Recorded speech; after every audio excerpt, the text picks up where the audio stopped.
There are few mysteries more unsettling than a disappearance that seems to happen in plain sight. Most missing person cases begin with uncertainty. Someone leaves home, changes their routine, or vanishes in a place where there are no witnesses. Investigators are left trying to fill in the gaps, but every so often a case emerges that appears to defy logic. A person is seen entering a crowded public place. Cameras record their movements, dozens of people pass by them. Yet somewhere between one moment and the next, they seem to simply disappear. On the night of October 14, 2018, that is exactly what happened to 22-year-old Emily Carter. She wasn't traveling through an isolated neighborhood or hiking alone in a remote forest.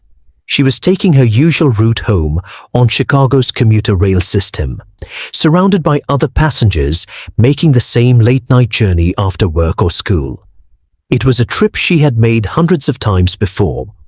By sunrise the next morning, Emily had become the center of one of the city's most puzzling missing person investigations. Security cameras clearly showed her entering the station. Another camera showed her boarding the train. Passengers remembered seeing her sitting quietly near the rear carriage. Yet somehow no one could explain what happened after that. There was no sign of a struggle, no emergency call, no witness who remembered seeing her leave.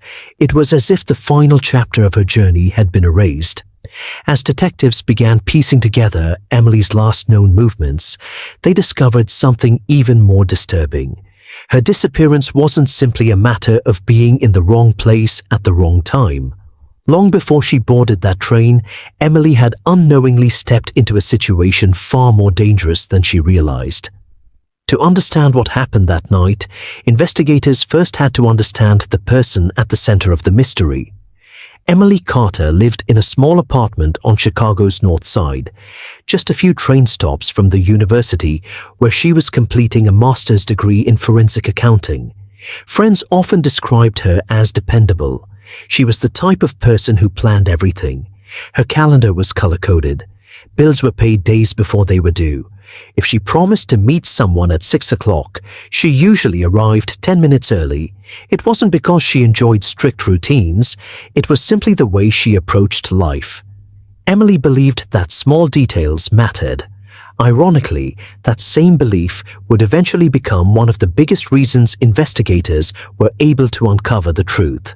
She worked part-time in the university library to help pay tuition while finishing her graduate research. The job suited her personality. Most evenings were quiet. She organized archives, helped students locate research materials, and occasionally assisted faculty members searching for historical financial records.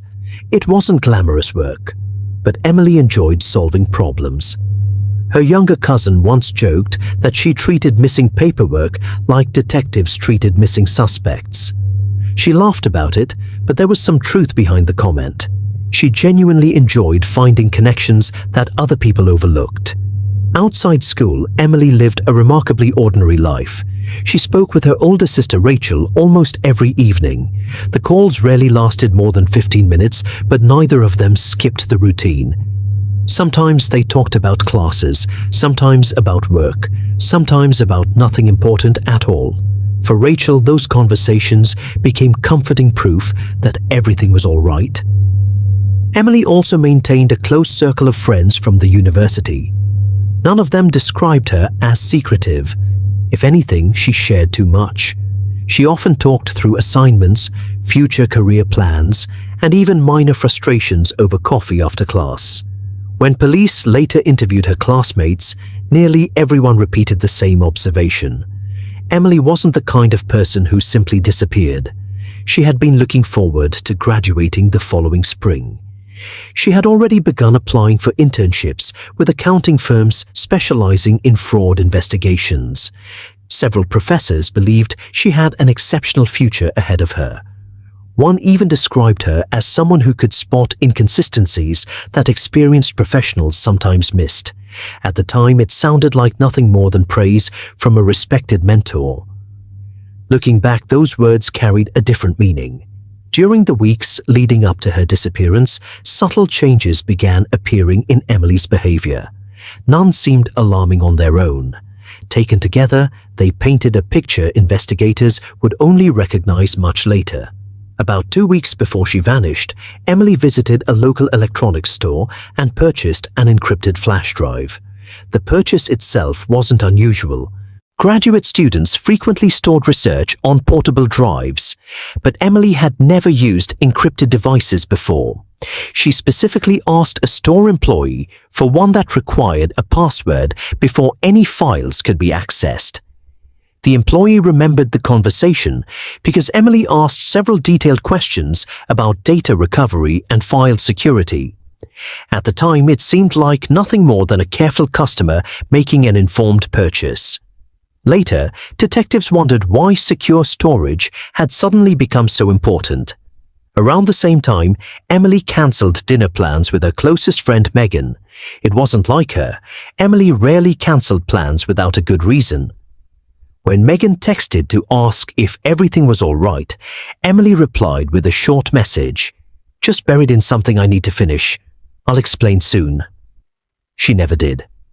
A few days later, one of her professors noticed Emily requesting access to archived financial reports connected to a non-profit organization that had partnered with the university several years earlier. The records were publicly available, but few students had any reason to review them. When asked whether the documents related to her thesis, Emily smiled and simply said she was following an interesting lead. The professor didn't think much of it. Students often explored topics outside their assignments. It wasn't unusual. Another small detail surfaced during interviews with library staff. Emily had recently started staying later than normal after her shifts ended.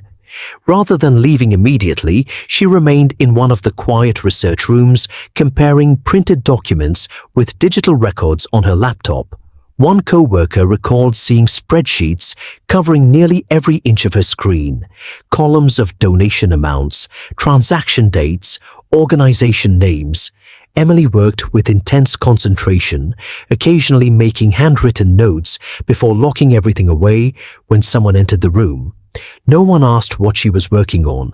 It seemed personal, perhaps academic, perhaps professional.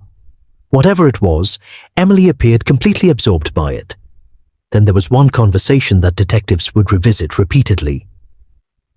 3 nights before she disappeared, Rachel called during her usual evening commute.